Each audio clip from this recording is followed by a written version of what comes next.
बिल्कुल, मैं तो सपनों में तो मतलब I can go beyond that.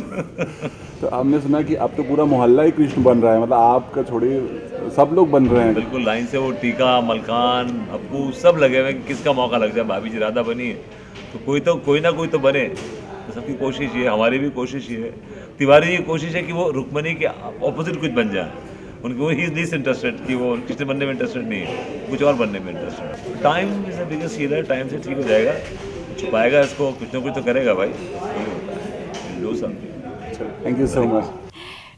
हमारे घर में सिर्फ एक ही ये फेस्टिवल है, एक्चुअली दिवाली से भी ज़्यादा हमारे घर में बचपन से ये सेलिब्रेट किया जाता है। पूरा जन्माष्टमी का फलहारी खाना है, जो एक्चुअली वो होता तो उपवास है, लेकिन उपवास क्या उसे कहेंगे, वो दावत होती है। सुबह से लेके रात तक जो जन्माष्टमी का खाना होता है मम्मी के हाथ का, मुझे याद आ रही है उनके हाथ के खाने की। हलवा, मखाने की खीर, खसखस का हलवा और साबूदाने की टिकिया, फिर कोटू के आटे की पूड़ियाँ और जो केले के छिलके के दही बड़े, इतना सब कुछ खाने को मिलता है। तो ऐसा उपवास अगर हो तो हर दिन उपवास होना चाहिए।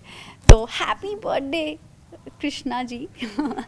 कान्हा जी का जन्मदिन है और हम सब बहुत खुशियों से अपने एपिसोड में भी और अपने घर में भी सेलिब्रेट करने वाले हैं।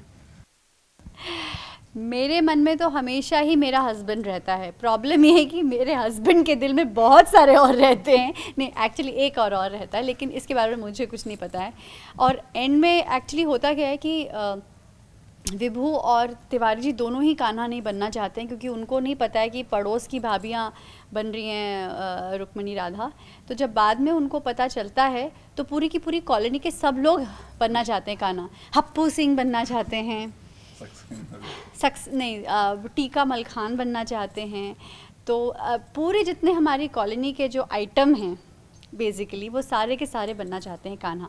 लेकिन एंड में ट्विस्ट क्या है कि एक्चुअली कान्हा कौन बनता है या नहीं बनता है, उसके लिए आपको एपिसोड देखना पड़ेगा। चलिए, बहुत ही खूबसूरत लग रही हैं और आपका पीछा तिवारी छोड़ने वाले नहीं। हमने सुना ड्रीम में आप उनके आ गई हैं और यहाँ पर वो भी कान्हा बनकर तैयार हो चुके हैं। तिवारी जी भी अपने मन में लड्डू फोड़ रहे हैं और सीधे पीछे हप्पू सिंह जी भी लाइन में लगे हैं गोरी मेम के। लेकिन एंड में होता है एक्चुअली ये है कि किसी को मिलता नहीं है कुछ, बस सब अपने मन में लड्डू फोड़ लेते हैं, सपने सजा लेते हैं और वहीं उनका सब एपिसोड और उनकी इच्छाएं पूरी हो जाती हैं।